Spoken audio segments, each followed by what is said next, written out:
Птицата превртенка. По неколку минути Вили застана. Го слушате ли тоа?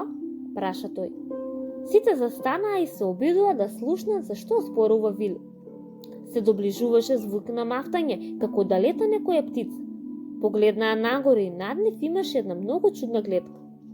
Навистина леташе пиле, но леташе наопаку. Господе Боже, рече Вили, превртена птица. Може би е птицата крадливка, слугата на чудовишко, злобниот звер. Загрижено сподели Рандолф, мајчејќи се да се скрие зад Вили. Јас не сум птицата крадливка, јас сум птицата превртенка, огорчено им рече превртеното пиле, додека леташе околу нив, гледајќи ја сумнително змијата блескавица. Јас сум птицата превртенка, бев протерана во темната страна на четириъгълниот свет, од страна на мудриот и почитуван голем вревливко, бидејќи се смеев на советот што ми го даде. Единствено можам да се вратам во светлата страна ако направам нешто многу храбро. Предпоставувам дека нема некое храбро дело со кое што можам да ви помогнам, нели? Праша птицата. Утрата птица превртенка, рече Вили. Може би знам како да ти помогнам. Зошто не однесеш на твоите крилја до несреќниот остров, домот на чудовишко, за да ни помогнеш да го спасиме нашето маче Јојо? Тоа би било многу храбро, а јас би му кажал на големиот вревливко за твоето херојство.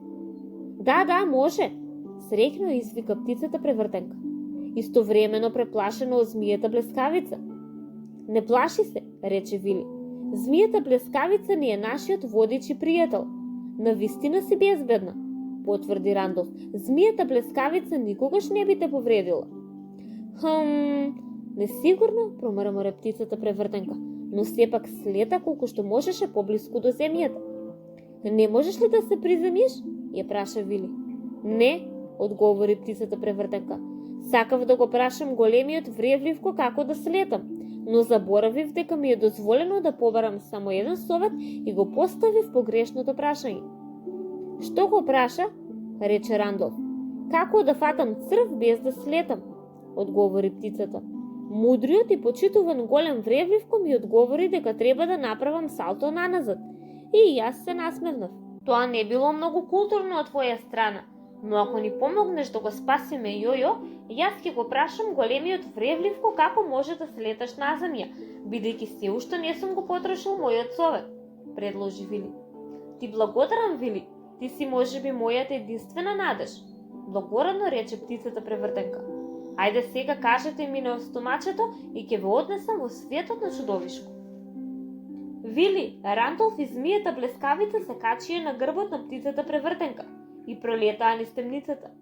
Единствената светлина доаѓаше од змијата блескавица. Минуваа низ облаци и дрвја, па на Вили му се чинеше дека летаа со часови. Наеднаш, змијата блескавица затрепери и со незината опашка почна да свети уште посилно. Го гледам чудовишко, рече таа.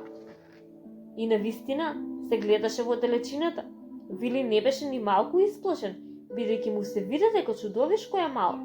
Но како што се приближуваа се поблиску и поблиску, чудовишко растеше и се претвораше во се поголем и поголем звер. Рандолф толку многу се исплаши што ги затвори очите и ги покри со шепите, молејќи да се врати во својот безбеден и топол дом во Кембридж.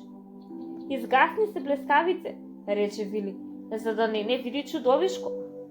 И така змијата блескавица го изгасна своето светло и птицата превртенка продолжи да лета на кај најсреќниот остров. Чудовишко стоеше баш во средината на островот, опкружен со трнлива вода. Како се приближува, така Вили се повеќе забележуваше колку е чудовишко голем и грд. Тој имаше 4 дебели нозе со по 3 валкани прсти на крајот од секоја нога и најдолгиот обаш што Вили го имаше видено. Неговиот сплескан нос му ја допираше устата, а неговата широко отворена уста покажуваше точно 8 црни расипани заби. Вили погледна надолу и таму, помеѓу два од неговите джиновски прсти, следеше Јојо, преплашен и малечок. До него имаше котел полн со врела вода.